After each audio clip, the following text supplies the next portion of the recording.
São Petersburgo segue no mesmo ritmo. As ruas estão cheias. Carruagens passam. Pessoas entram e saem dos prédios públicos. Compromissos se acumulam ao longo do dia. A cidade não guarda sinais de ausência nem de retorno. Tudo funciona. Na estação, o movimento é contínuo. Passageiros descem dos vagões, se despedem, procuram quem os espera. Karenin, seu marido, está ali. Observa o fluxo por alguns instantes antes de avançar. Quando vê Ana, aproxima-se, a cumprimenta e pergunta pela viagem. Ela responde de forma breve. Em seguida, caminham juntos para fora da estação. O trajeto para casa acontece sem pressa. Karenin fala do horário do dia seguinte, de compromissos já marcados, de pequenos ajustes que precisaram ser feitos. Ana escuta, não acrescenta nada. Em casa, nada chama a atenção. Os criados seguem a rotina habitual. As refeições mantêm os mesmos horários. Os objetos permanecem nos lugares de sempre. Ana entra, troca de roupa, se instala novamente no espaço que já conhece. Nos dias seguintes, a casa funciona. Karenin sai cedo, retorna no fim da tarde, janta, lê, organiza papéis. Ana acompanha o ritmo da casa, recebe visitas, responde convites, reaparece nos mesmos círculos de antes. Os encontros seguem previsíveis. As conversas não se alongam. Tudo acontece como sempre, e é assim que os dias avançam. Nada precisa ser ajustado, nada parece fora do lugar, nada chama atenção. A vida social segue. Convites chegam.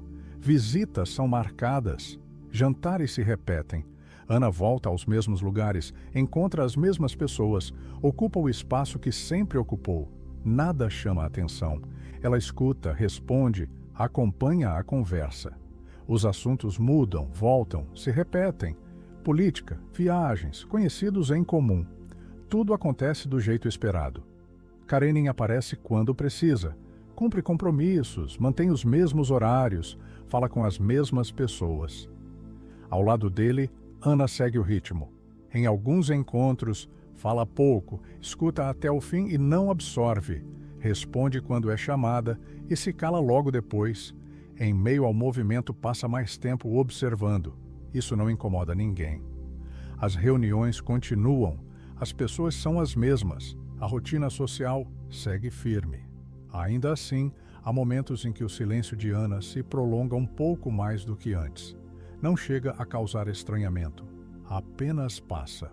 Ela percebe ao voltar para casa. Depois de alguns encontros, o corpo fica mais cansado do que o habitual. Um peso que não estava ali antes. No dia seguinte, tudo parece normal outra vez. Karenin não percebe. Para ele, os dias seguem organizados. A casa funciona, a posição social permanece a mesma. Não há motivo para perguntas. Nada é dito, nada é apontado.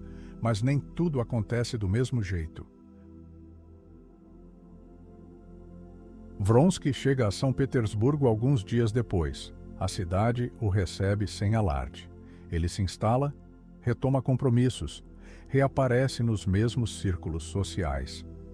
Para quem observa de fora, é apenas mais um retorno esperado. Ana não sabe imediatamente. O nome surge em uma conversa casual. Alguém comenta sua chegada, menciona um encontro recente, segue adiante sem dar importância. Ana escuta como escuta qualquer outra coisa. Não pergunta, não reage. Nos dias seguintes, o nome volta a aparecer. Sempre de passagem, em frases soltas, em comentários que não pedem resposta. Ana ouve e segue. Nada muda em seus gestos. Nada se altera no modo como se move pela cidade. O primeiro encontro acontece em um ambiente comum a outras pessoas. Conversas paralelas. Um movimento contínuo que não se interrompe. Quando se veem, não há surpresa visível. Trocam um cumprimento breve, poucas palavras, o suficiente para não chamar atenção. Depois disso, seguem separados, mas o encontro não termina ali.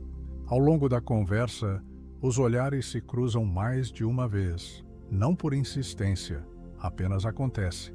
Em meio a outras falas, outros rostos, outras vozes, nada é dito sobre Moscou, nada é retomado. Quando o encontro acaba, cada um segue seu caminho. Ainda assim, a presença de Vronsky passa a se repetir. Eles se veem em outros eventos, sempre entre pessoas conhecidas. As conversas são curtas. Às vezes, nem acontecem. Basta saber que o outro está ali.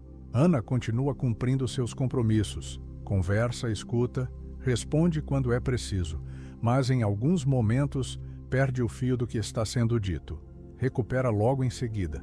Ninguém percebe. Karenin não percebe. Para ele, trata-se apenas de mais um nome entre tantos outros.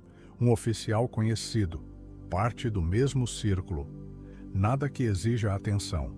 A cidade segue, os encontros se repetem, as situações se acumulam, tudo permanece dentro das regras, nada ultrapassa o limite visível. Mas, a partir daí, Ana passa a saber quando Vronsky está presente antes mesmo de vê-lo. E isso, embora não mude nada por fora, começa a pesar por dentro. Em São Petersburgo, os encontros deixam de ser isolados. Ana e Vronsky aparecem nos mesmos jantares, nas mesmas visitas, nos mesmos círculos. Nada é combinado, nada sai do lugar. Ainda assim, isso se repete. Não há cenas, não há conversas fora do tom, eles simplesmente estão ali mais de uma vez. Em algumas ocasiões, alguém percebe que voltaram a se encontrar no mesmo ambiente. Um olhar passa, um comentário quase surge, mas não se forma. A conversa segue por outro caminho. Ana passa a prestar mais atenção. Onde fica? Quando se aproxima? Quando se afasta? Por fora, tudo continua igual. Karenin segue ocupado. Cumpre compromissos, mantém horários, aparece quando é esperado. Para ele, nada exige atenção extra. A vida social continua, só que agora, nada acontece sem cuidado. Com o tempo, a repetição começa a pesar. Ana e Vronsky continuam aparecendo nos mesmos ambientes. Nada muda de forma brusca. Não há cena pública, não há comentário direto. Ainda assim, a situação deixa de ser neutra. Algumas pessoas passam a notar. Não dizem nada, mas os olhares se detêm por mais tempo. Certas conversas cessam quando eles se aproximam, outras mudam de rumo sem explicação. Os encontros continuam. Em alguns, o clima é mais contido. As pessoas medem palavras, evitam aproximações desnecessárias, observam antes de agir. Ana percebe. Depois de certas noites, o espaço ao redor parece menor. O que antes acontecia sem esforço agora pede atenção. Karenin continua alheio. Para ele, trata-se apenas de variações normais da vida social. Não vê motivo para questionar. A rotina doméstica permanece organizada. A posição pública, preservada. Vronsky mantém a presença, não se afasta, não força a aproximação, continua circulando nos mesmos lugares, sob os mesmos olhares. Nada é dito, nada é assumido, mas a partir desse ponto, já não passa do mesmo jeito. Tudo segue funcionando, a casa mantém a ordem. A vida social continua em movimento. Os compromissos se repetem, nada é dito, nada é assumido, mas a partir daqui, manter essa forma de vida deixa de ser automático. Esta é a história de Anna Karenina, romance escrito por Lev Tolstói. Antes de encerrar, fica uma pergunta simples. Em que momento da sua vida você percebeu que algo já não passava do mesmo jeito, mesmo sem ninguém dizer nada? Se quiser, deixa nos comentários. Eu leio todos. Se esse episódio fez sentido para você, curte o vídeo, isso ajuda muito o canal a continuar. Compartilha com alguém que também gosta de histórias contadas assim, sem pressa e sem explicação forçada. E, se ainda não se inscreveu, se inscreve no canal para acompanhar os próximos episódios.